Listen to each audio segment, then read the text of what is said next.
Hey guys, welcome back to my channel. I am doctor Pooja और आज हम लोग एक बड़ा ही इंपॉर्टेंट सा टॉपिक डिस्कस करने वाले हैं। ये बहुत ही ज़्यादा बच्चों ने मुझे रिक्वेस्ट किया था, तो चलिए आज ये टॉपिक स्टार्ट करते हैं। दैट इज़ कौन कौन सी सबसे ज़्यादा इंपॉर्टेंट बुक्स हैं जो आप लोगों को CSIR net life sciences exam clear करने के लिए पढ़नी चाहिए।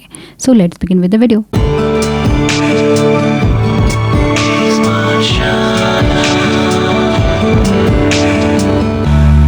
CSIR UGC जो एग्ज़ाम होता है दैट इज़ लाइफ साइंसेज के लिए जो बेसिकली एग्ज़ाम होता है फॉर JRF और फॉर लेक्चररशिप, इसमें बेसिकली पूरे के पूरे जो सिलेबस है उसको 13 बेसिक मेजर पार्ट्स में डिवाइड किया गया है और वो हैं सारे ये जो आप स्क्रीन के ऊपर देख रहे हैं।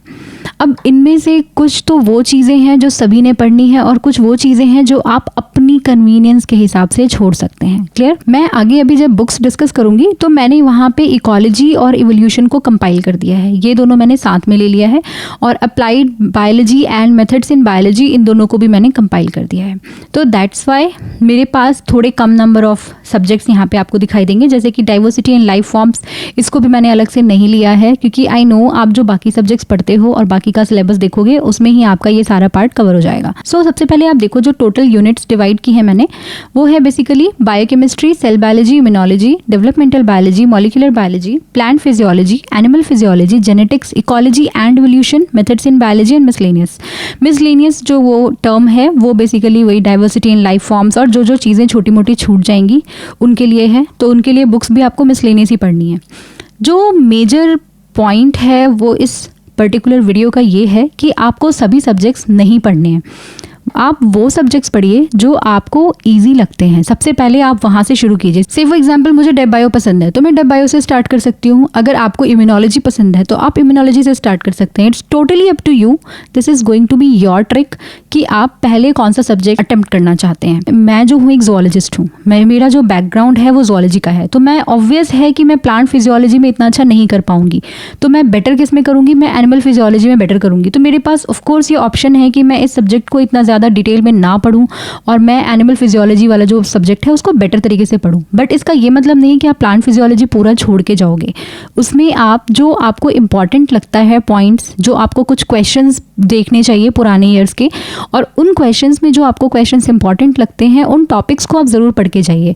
जैसे कि जो हार्मोन्स हैं, प्लांट हार्मोन्स हैं, उससे रिलेटेड क्वेश्चन हमेशा आता है।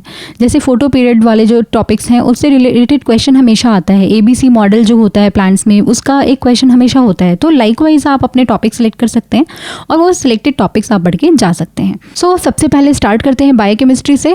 जो बच्चे MSc बायोकेमिस्ट्री हैं उनके लिए बहुत आसान, और जो बच्चे MSc बायोकेमिस्ट्री नहीं हैं उनके लिए बहुत डिफिकल्ट। तो जो मैं बुक आपको रेकमेंड करूंगी वो है लेनिंजर एंड वॉइट एंड वॉइट, और इन दोनों बुक्स की अपनी अपनी अच्छाइयाँ हैं। मेरा पर्सनल रिकमेंडेशन इस बुक के लिए है, मुझे वॉइट एंड वॉइट ज़्यादा पसंद है। ऑल्दो कुछ चैप्टर्स ऐसे हैं जैसे कि प्रोटीन से रिलेटेड जो भी आपको चैप्टर्स पढ़ने होंगे वो सारे आप लेनिंजर से पढ़िए, वो बहुत अच्छा दिया हुआ है लेनिंजर में। तो अकॉर्डिंगली आप अपनी नीड के अकॉर्डिंग ये सब देख सकते हैं कि कौन सा टॉपिक आपको कहाँ से अच्छा लग रहा है। तो इसीलिए ये ज़रूरी है कि आप MSc में एटलीस्ट इतना समझ लें कि आपको कौन सा सब्जेक्ट, कौन सा टॉपिक किस किताब से रेफर करके पढ़ना है, और आप इनके लिए कोई शॉर्टकट नहीं देख सकते, because at the very end of the day अगर आप कोई भी एक ऐसी कंपाइल्ड बुक लेके बैठोगे तो आपके पहले बेसिक्स क्लियर होने चाहिए। जब बेसिक्स क्लियर होते हैं तो आपको बुक का कंपाइलेशन भी बहुत अच्छे से समझ में आता है, और मैं जिस बारे में बात कर रही हूँ मैं आगे डिस्कस करूंगी। लाइकवाइज सेल बायोलॉजी बड़ा इंटरेस्टिंग सब्जेक्ट है, और इसके लिए 3 बुक्स मैं आपको रेकमेंड करूंगी। सेल बायोलॉजी के लिए मेरा पर्सनल ओपिनियन जाता है लॉडिश के साथ, बहुत ही आउटस्टैंडिंग बुक है। जो सिग्नलिंग वाला पार्ट है वो आपको कार्प से पढ़ना है, क्योंकि कार्प में सिग्नलिंग, सेल सिग्नलिंग वाला जो पार्ट है वो बहुत अच्छे से दिया हुआ है। और भी बाकी टॉपिक्स हैं। उसके अलावा यहाँ पे एक अल्बर्ट्स की बुक है, ये पर्सनली मैं बताऊँ तो मैंने इतनी ज़्यादा नहीं पढ़ी है, लेकिन जिन लोगों ने पढ़ी है उनका बहुत अच्छा रिव्यू रहा है इस बुक के लिए। सो दैट्स वाई ये तीनों बुक्स मैं आपको यहाँ पे रिकमेंड करूँगी। बट मेरा फर्स्ट प्रायोरिटी जो बुक का है वो मॉलिक्यूलर सेल बायोलॉजी के लिए लॉडिश को जाता है। और इसमें जब आप ये वाली बुक पढ़ते हो लॉडिश, तो इसमें आपका जो मॉलिक्यूलर बायोलॉजी है, मतलब not just sell biology, molecular biology वाला जो पार्ट है वो भी कवर हो जाता है। तो इसीलिए आपको मैं ये बुक ज़रूर रेकमेंड करूँगी। बहुत सारे ऐसे डायरेक्ट क्वेश्चंस भी आए हैं, जैसे फ्रैप टेक्निक वगैरह से रिलेटेड काफ़ी क्वेश्चन CSIR ने पूछा हुआ है डायरेक्टली फ्रॉम दिस बुक। तो आप अकॉर्डिंगली अपना सिलेबस और उसके अकॉर्डिंग आपको जो बुक ईजी लगती है। एक्चुअली ये सारे तीनों ही बुक्स जो हैं ये बहुत ही स्टैंडर्ड बुक्स हैं। जैसे कार्प का डायग्राम बहुत सुंदर है, तो अकॉर्डिंगली आप अपने हिसाब से जो भी देख सकते हैं कि आपको कौन सा बुक सूट करता है, आप किस बुक के साथ ज़्यादा कंफर्टेबल फील करते हैं। फिर आता है आपका third subject, that is immunology. Immunology के लिए तो आंख बंद करके आपको क्यूबी पढ़नी चाहिए। QB is the best. तो क्यूबी के अलावा राइट्स की बुक जो है वो भी बहुत अच्छी है। बहुत लोगों को क्यूबी का लैंग्वेज थोड़ा सा डिफिकल्ट लगता है समझना, but this book is just awesome. तो इस किताब को पढ़ने से आपके इम्यूनोलॉजी के सारे कॉन्सेप्ट्स क्लियर हो जाएंगे। आप रॉयट्स की बुक भी पढ़ सकते हैं, ये भी बहुत अच्छे से इन्होंने एक्सप्लेन किए हुए हैं डायग्राम्स को, वो बहुत अच्छा लगता है पढ़ने में। तो आप दोनों ही बुक्स में से जो भी आपको सूट करती है आप वो बुक सेलेक्ट कर सकते हैं। Next subject is developmental biology. बच्चों, डेवलपमेंटल बायोलॉजी के लिए अगेन मेरा वोट जाता है गिलबर्ट को, बिकॉज इस बुक में अप टू डेटेड नॉलेज दी हुई है डेव बायो की, और इस बुक से डायरेक्ट क्वेश्चंस पूछे जाते हैं। बिकॉज डेव बायो एक ऐसा सब्जेक्ट है जिसमें अगर आपको एक बार समझ आ गया तो आप इसके सारे क्वेश्चंस बहुत आराम से करके आओगे, क्योंकि इसमें जो क्वेश्चंस होते हैं वो कॉन्सेप्ट बेस्ड होते हैं और इजी टू रिमेंबर होते हैं। तो ये जो एक सब्जेक्ट है, मान लीजिए इसके 4 मार्क्स के 4 क्वेश्चंस भी बनते हैं और 2 मार्क्स वाले 5 क्वेश्चंस बनते हैं, तो 4 गुना 4 16 नंबर प्लस 5 गुना 2 10 नंबर, तो 16 प्लस 10 26 नंबर। ये जो कॉम्बिनेशन है ना, ये बहुत अच्छा है और ये सब्जेक्ट आपका मार्क्स और आपकी रैंकिंग को बहुत ऊपर ले जा सकता है। इसमें वोल्पर्ट से मैं आपको सजेस्ट करूँगी, this book is basically Wolpert, WOLPERT।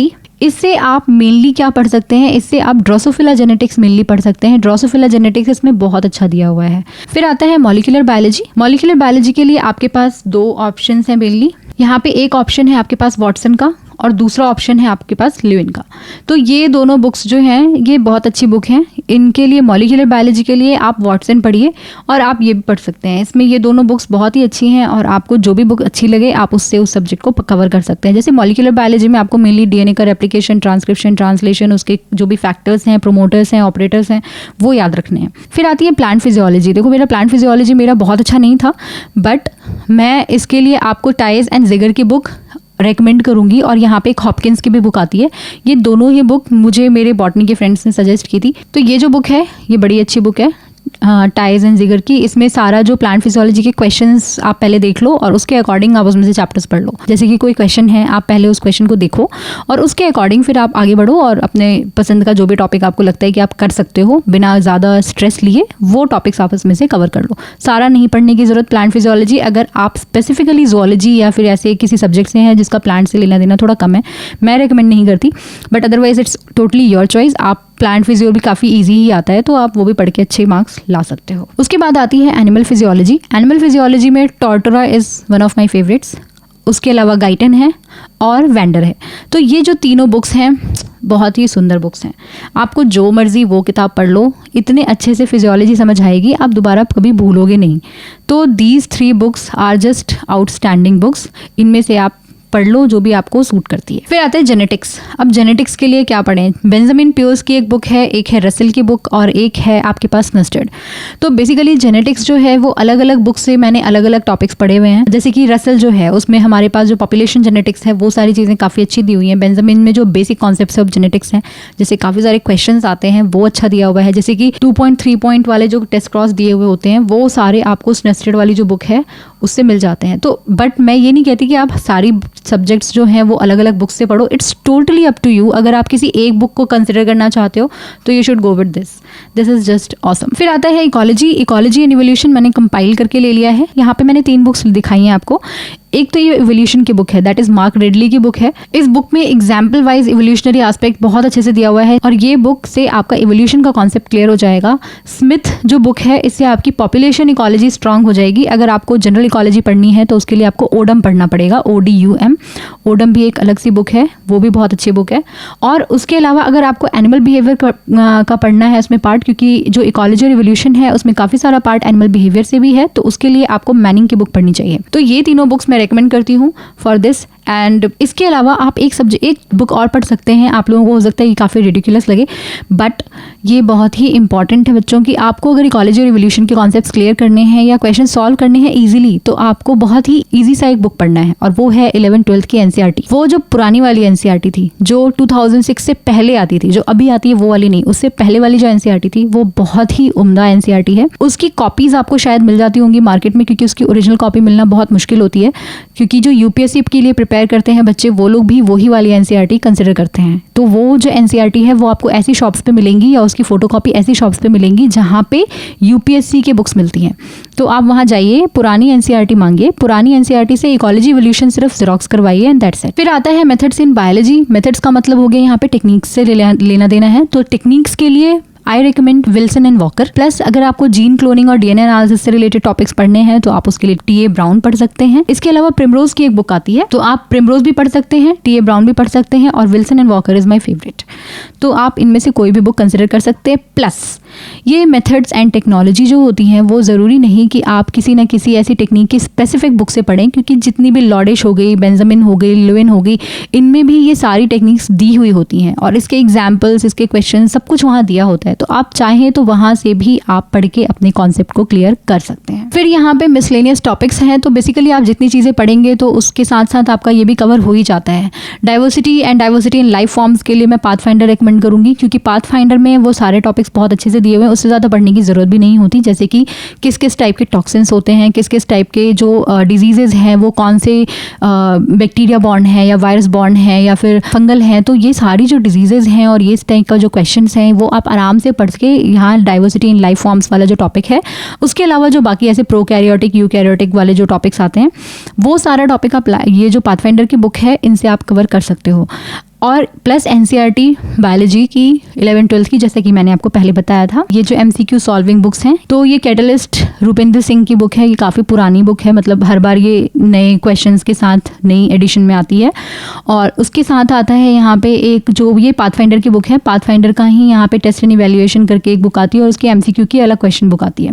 तो ये बेसिकली आप ये तीनों बुक्स को यूज़ करके आप अपना जो भी आप एग्ज़ाम का प्रिपरेशन है उसको कंप्लीट कर सकते हो, वो आपका अच्छे से प्रिपेयर हो जाएगा। सो आई होप कि आपको ये वीडियो अच्छी लगी होगी और आपके जो कॉन्सेप्ट्स हैं वो क्लियर हुए होंगे कि आपको बुक्स कौन सी रेफर करनी है at least, and then you are suppose to go for your own subject as well as your own topics. पहले आप अपने ईजी टॉपिक्स करो और साथ में कोई ना कोई एक डिफ़िकल्ट टॉपिक हर दिन करो, सो दैट आपको एक कॉन्फिडेंस बिल्ड हो। जब आप ईजी टॉपिक करते हो तो आपको लगता है कि आपने काफ़ी सारा सिलेबस कवर किया है, और एक डिफ़िकल्ट टॉपिक करने से ये हो जाता है कि आपको लगता है आपने कुछ नया सीखा है। सो लाइकवाइज जब आप नया सीखते हो तो आपका हिपोकैम्पस क्या होता है ब्रेन में, वो एक्टिवेट हो जाता है, और वो एक्टिवेट होता है तो आप खुश रहते हो। आपके खुश रहने से फिर आपका और पढ़ने का मन करता है और आप और कॉन्फिडेंट हो जाते हो। So that's the way to prepare for the exams. So all the best. And अगर आपको ये वीडियो अच्छी लगी है तो do like and subscribe to my channel and share my video with your friends. तब तक के लिए all the best, bye bye, happy learning.